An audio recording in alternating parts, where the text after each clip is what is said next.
So I will first have a very fast slide, PowerPoint presentation of what was done in our community.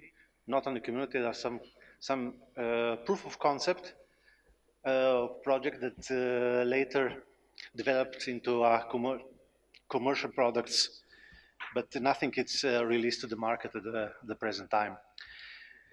So, if you recall, we defined that the initial part of the IoT over LoRaWAN as devices. There are a couple of devices on the screen. You see this?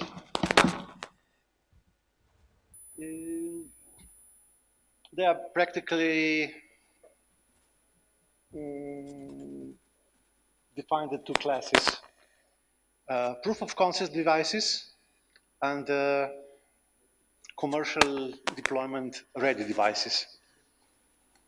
The lower last two devices are PyCom low-pi, which is an amazing piece of hardware, which software developers will just love it, because the chip here inside talks Python natively. You can just connect over Wi-Fi, simple telnet, or over serial connection with the computer, and will be presented with the prompt REPL, which is plain MicroPython as good as can be, with all the libraries to do a communication over LoRa, Wi-Fi, and Bluetooth low energy, BLE. So later, if you would like to see how the chip is in real life, I have one here on the development board.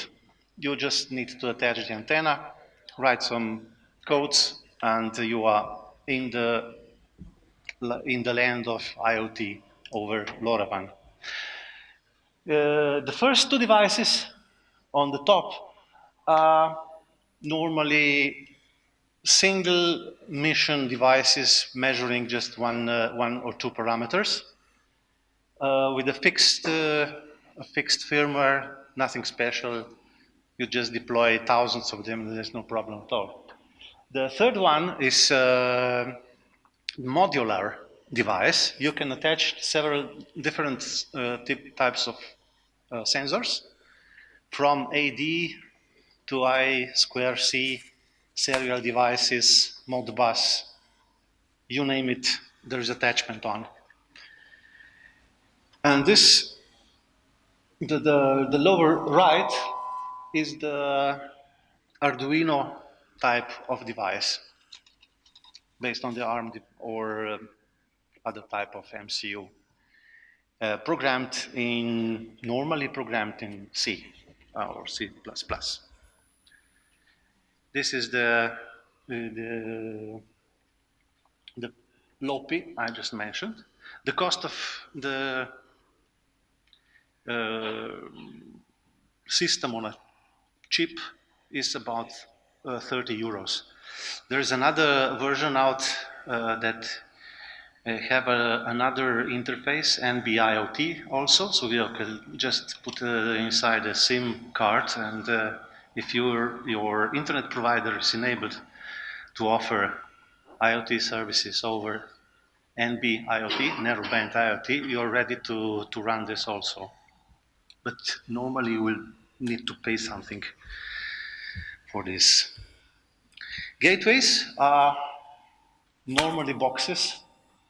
I think here just the lower right device is commercial.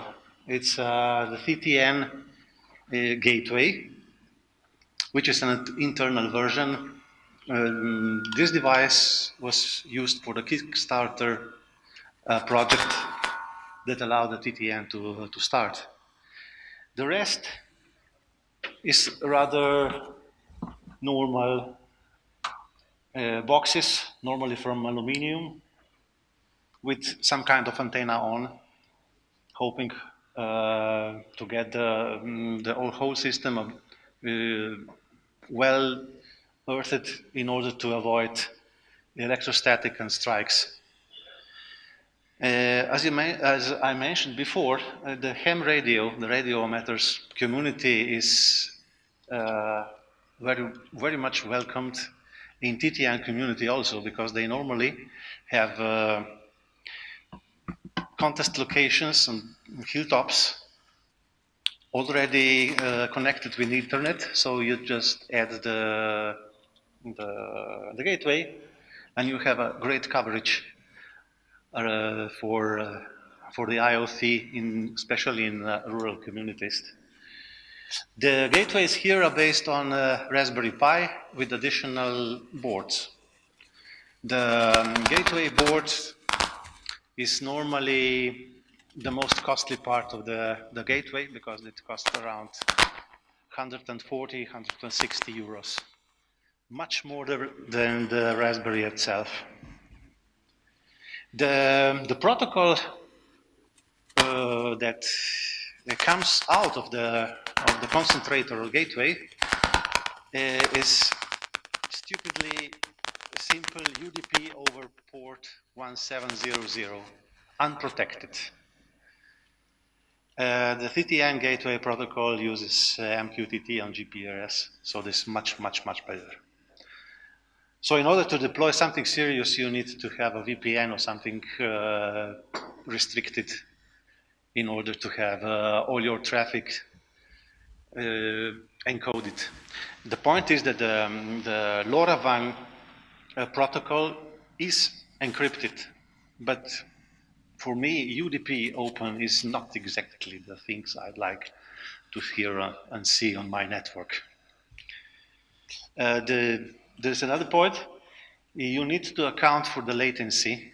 Normally, the gateway is connected over the GSM data protocols are on the limit, because there is strictly, it is not very tight, but if you had latency about 100 milliseconds, it could fail to deliver downloads to the nodes, and the functionality of LoRaWAN is in danger. The other thing is you need to plan for some more gateways to cover single nodes. It's better to have 2 or even 3 gateways that hear every node.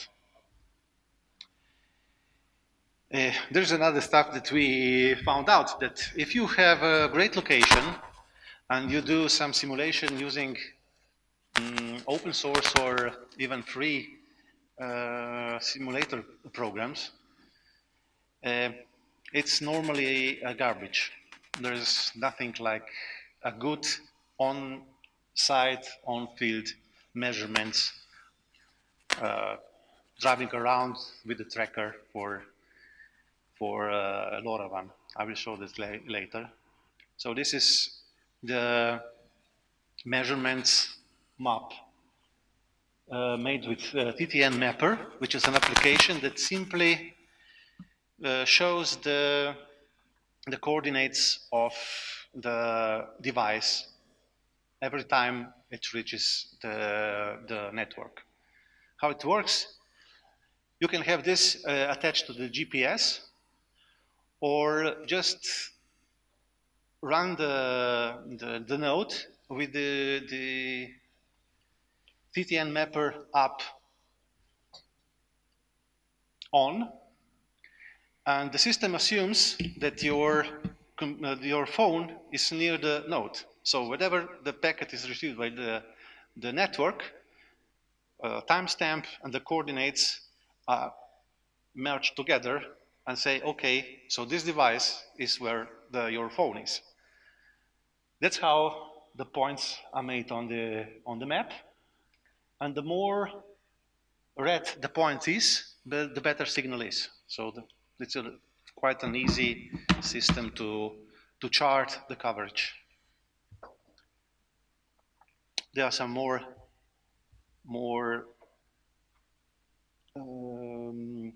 coverage situation graphs presenting the maximum range that the single gateway achieved. Normally, we have coverage in the radius about 20 to 25 kilometers if there is a line of sight, and 5 to 8 kilometers in the cities where there are various superfaces that can bounce the signals and the packet. We are talking still about with the communication made with 25 milliwatts. The infrastructure behind the network is like this. So if you have your gateways connected to the gateway server, there's a couple of other roles in the system. On the other opposite side, you have an application server, which is simply a gateway to your application. It's not application server able to see something, to present something, but just to be a gateway to an integration or your server direct. The system itself, even with the open source LoRaWAN server, normally feed your application server, your app, with the MQTT or HTTP integration. I will show this a bit later.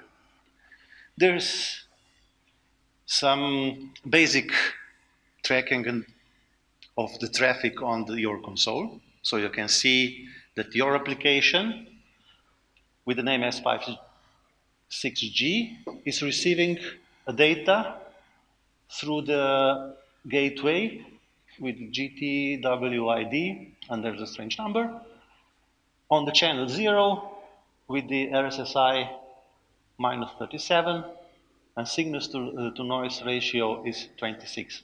This is practically in the same room. So you can track all your data for your application, having all the data from all the gateways that heard your broadcasted package from the node. There are a couple of integrations that are made even on higher level. For example, All Things Talk Maker takes your data and you have just a couple of gadgets, gorgeous graphs that you simply connect with your data, and you are able to have a presentation of this. Colos is a very interesting thing because it allows geolocation. Geolocation is based on mostly on RSSI value of your packet heard from several gateways, and the precision is around 2 to 3 kilometers, but for certain applications it's enough. Semtech, the author of the protocol, has another system that works on the gateways with GPS time standards on, which are much more precise, but I think it is still under license contract in order to use them. And you have some more integrations, even something that allows to store your data for a couple of days if you don't have any proper storage on your system. But it's not a long-term storage at all. So one integration looks like this. It's simple click and drag presentation of data from a simple node that had, I think, a couple of temperature, humidity, luminosity of the room, and of course battery status, which is something very important. Oh, this one has the XYZ accelerometer, so theoretically you can measure the earthquake in your room. One simple approach to the presentation of data is combining Node-RED with Grafana. And one of you knows Node-RED? Nobody? Do you understand Node-RED? Understand Node-RED or what? Do you using Node-RED? No, it's very, very. I'm surprised because DevOps use a lot of this kind of data processing. You can something called input, which in this case is MQTT, and you simply draw the lines through the functions. The data that passes normally in JSON or simple string on the other side, and you can easily process, okay, take MQTT with the topics temperature, add something to like timestamp, and then put the measurement into InfluxDB database. InfluxDB is normally the choice of storage for IoT data. Anyway, on the other hand, there's Grafana, which is a tool for easy represent. You just connect database, pull out the measurement, and decide the look and feel of the data. This is, for example, something like this is a PMX meter in main square of Schempeter, my town at the moment, which is showing the situation in last 24 hours, for example. We have the PM10, PM2.5, and PM1. Do you know why the PM1 is not colored? Because there is no standard for PM1. We have standards that say from 45 to 57. Under 45 is green, between 45 and 57 is orange, and above 57 is red. All okay, but the PM1 is not standardized yet. We just know it's much more dangerous than the previous two. In the matter of fact, the PM measurements are something really fishy, because the standard defined, for example, that 35 days in a year over 75 micrograms per cubic meter is dangerous. Only 35 days with the media are dangerous. The rest is not dangerous at all. And the point is for the New Year fireworks, normally the values go up to 700 for several hours, and you breathe it. But the media on the day, on the year, says nothing about.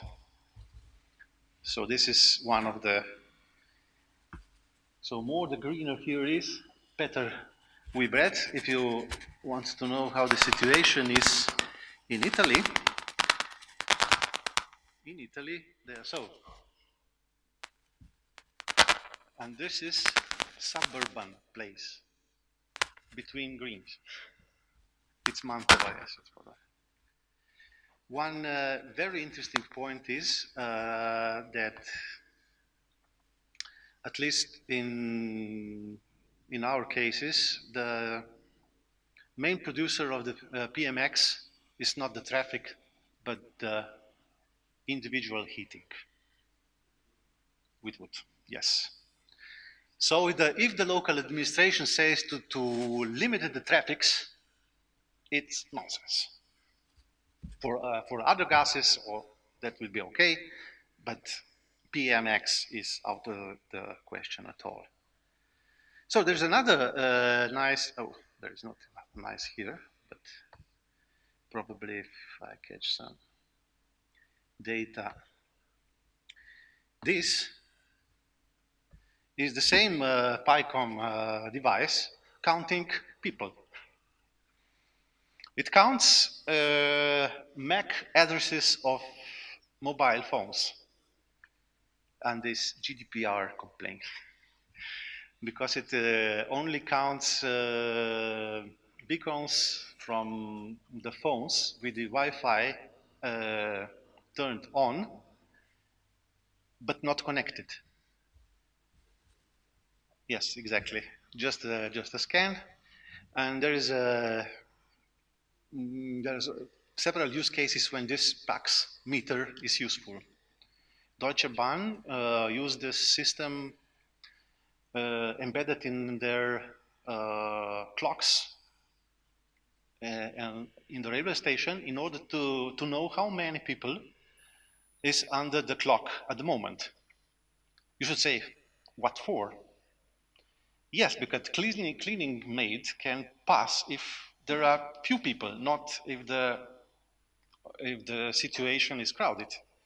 Or in an event of emergency, you can easily know how many cars, ambulances you need to send to the venue. And this is something that's useful. Another thing is, for example, if there is a meeting or manifestation on the place, you can easily know that people are not 10,000 as our organizer said, but or 3,000 as opposition said, but exactly 10,200 and something, considering that we normally carry only one phone. If somebody have several mobile devices, there's a problem.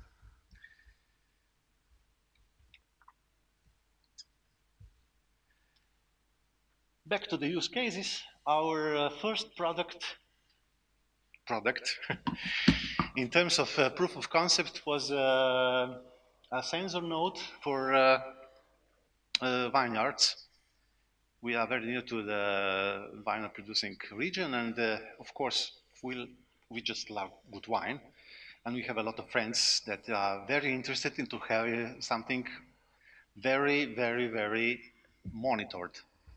The new generation of wine producers are much more data oriented than previous generation that was okay, so let's treat this.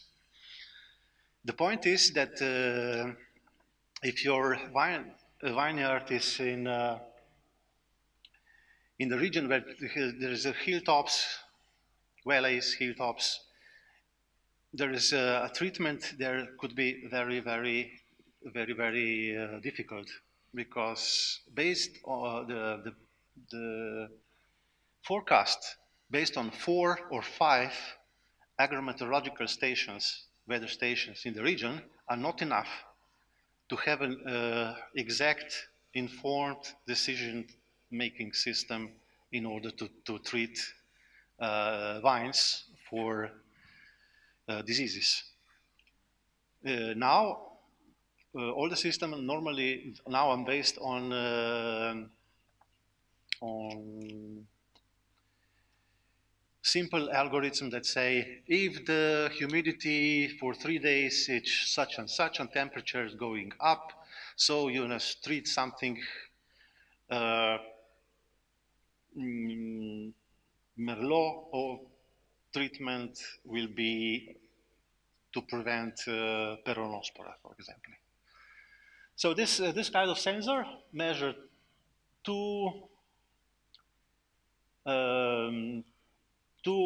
soil humidities in 60 and 90 centimeters, temperature of the soil, there's a normal weather station with the relative humidity of the air, temperature of the air, and there is a device which is not visible here, which is an artificial leaf measuring leaf wetness from the top and from the bottom.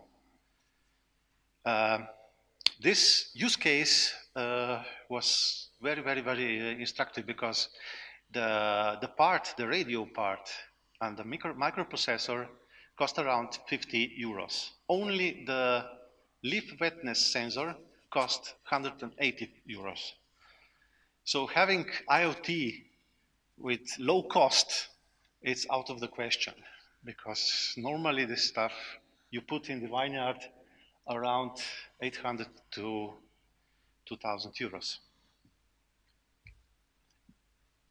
This is the same setup from the point of data management, but done with Libelium.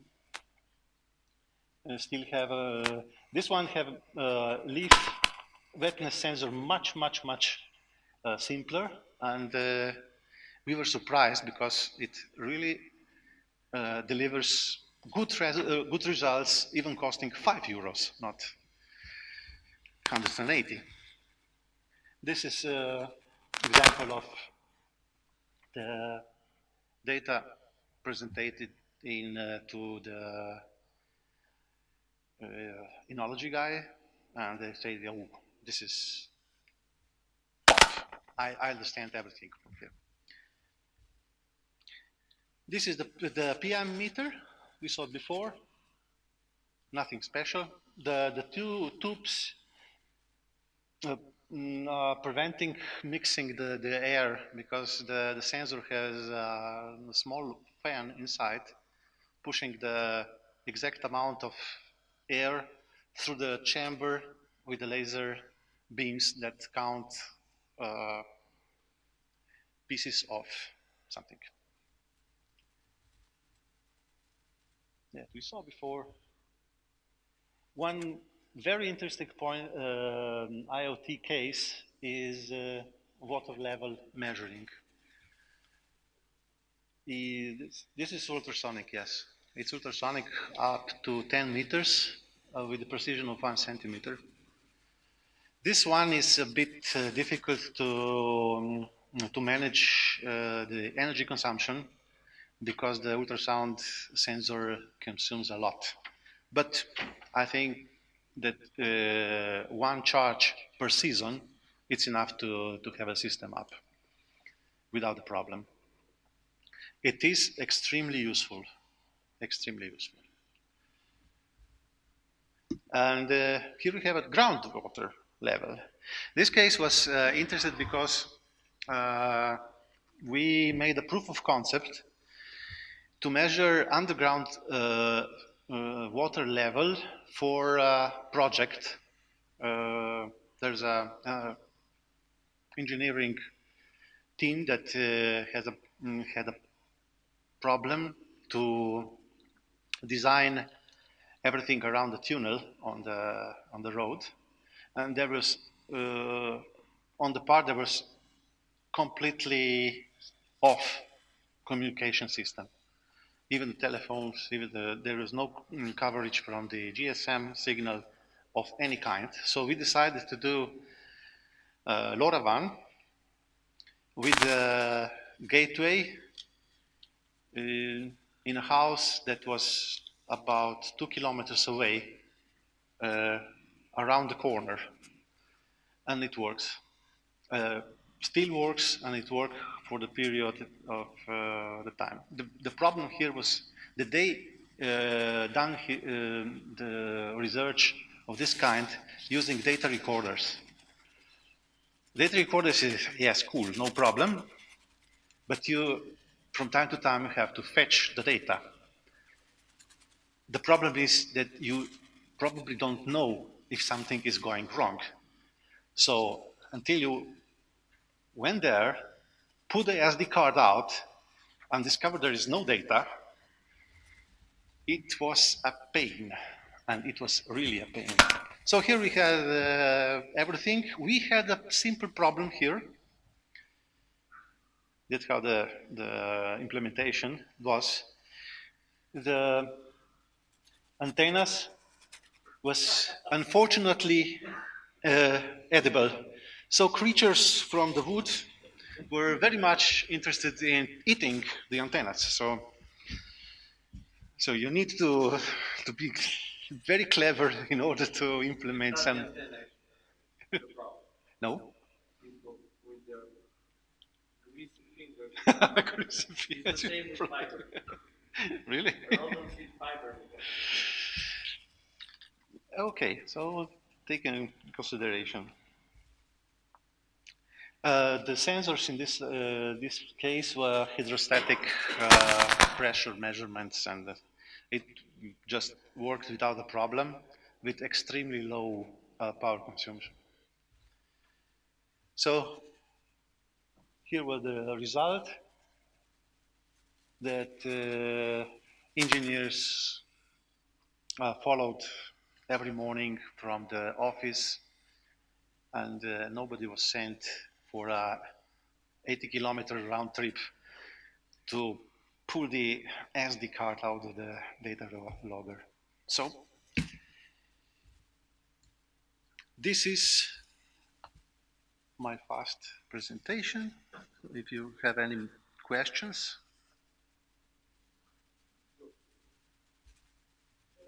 What you showed there is actually emulation of a leaf. Yes. What does it mean? Very small droplets of water, and the measurement is in percentage of coverage. So if you put a wet napkin on, it's 100%. If you do, it's 30%. This is something that, okay, this, for example, this is a network management system counting packets on every gateway in the network. The system is rather smart because you can monitor not only your gateways, but any gateway. So even if you don't control and own the gateway, you can still pull the data out of the NOC of TTN and have graphs, statistics. You can only see the package on the other side, only see the package with from your devices and going to your application. Yeah.